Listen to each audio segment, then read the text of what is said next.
Assalamualaikum warahmatullahi wabarakatuh. Langkung dipayun hayu orang panjatkeun puji sareng syukur ka hadirat Allah Subhanahu wa taala anu tos masihan urang mong pirang-pirang kanikmatan anu teu tiasa kaetang. Salajengna shalawat sareng salam mugi saterasna dikocorkeun ka Kanjeng Nabi Muhammad sallallahu alaihi wasallam, ka kulawargina, sahabatna, mugi tiasa sampai ka urang sadaya salaku umatna. Amin ya rabbal alamin. Hadirin anu kusim kuring dipika hormat, tepangkeun wasta abdi Bapak Faiza Rehanul Jannah di kelas 11 MIPA 3 SMA Negeri 1 Majalengka. Di dia sim kuring bade ngajelaskeun sakedik ngeunaan cara hirup disiplin. Satacan lebet ka materi, sim kuring bade ngajelaskeun naon anu dimaksud disiplin. Disiplin mangrupikeun parasaan taat sareng patuh kana nilai-nilai anu dianggap janten kana kewajibanana. Satacan urang jadi jalmi anu disiplin, urang kedah terang naon we anu jadi kewajiban urang. Supados naon? Supados tumuwuh kasadaran dina lebet diri urang. Seueur jalmi anu henteu disiplin kusabab aranjeunna henteu sadar kana tanggung jawab. Contoh alitna, seueur jalmi anu lalai kana salatna. Sanes kusabab aranjeunna henteu terang kana tanggung jawabna, tapi kusabab aranjeunna henteu sadar kana tanggung jawabna. Teras saatos urang terang sareng sadar kana tanggung jawab urang oge kedah tiasa ngahargaan kana nu namina waktos. Sapartos paribahasa anu nyarios, waktos nyaeta emas. Janten jalmi anu disiplin teh sanes perkawis anu gampil, kedah aya proses anu panjang, teu tiasa instan jiga mie. Di dieu sim kuring gaduh jargon genep CSD. Naon nu dimaksud ku genep CSD? Genep CSD mangrupikeun genep cara supados disiplin. Di antawisna nyaeta 1.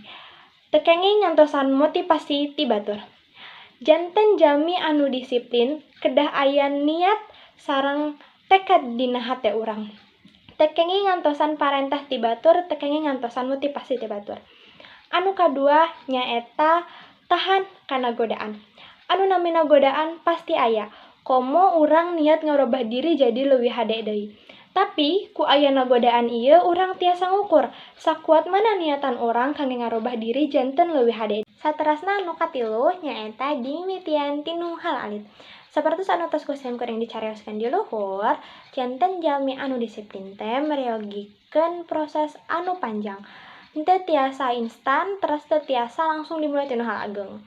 Jadi kedah dimulai tinu hal alit heula. Nah, contohna naon dimulai tinu hal alit teh? Contohna, urang sebagai pelajar, urang kedah tiasa dengkap ka sakola tepat waktos. Nah, eta mangrupikeun contoh supados urang tiasa jadi jalmi anu disiplin, tapi dimulai tinu hal anu alit. Nah, saterasna anu kaopat nyaeta stop neangan alasan. Dina proses jadi jalmi anu disiplin, urang kedah stop neangan alasan. Nah, saterasna anu kalimah nyaeta mopohokeun anu baheula alias move on. Nalika mimitian hal anu anyar terus sae, urang kedah mopohokeun hal-hal anu awon anu kajadian di waktos anu baheula. Nah, nu terakhir nu kagenep nyaeta netepkeun rutinitas sapopoe. Nah, naon sih nu dimaksud netepkeun rutinitas sapopoe? Netepkeun rutinitas sapopoe teh nyaeta urang ngadamel jadwal kagiatan sapopoe urang, ti mulai urang guga sampai ke urang bobo deui. Mung sakitu ti abdi, mugi tiasa janten bahan pelajaran utamana kangge diri abdi pribadi. Kirang langkungna nuhunkeun dihapunten, sakitu nu dipikatur.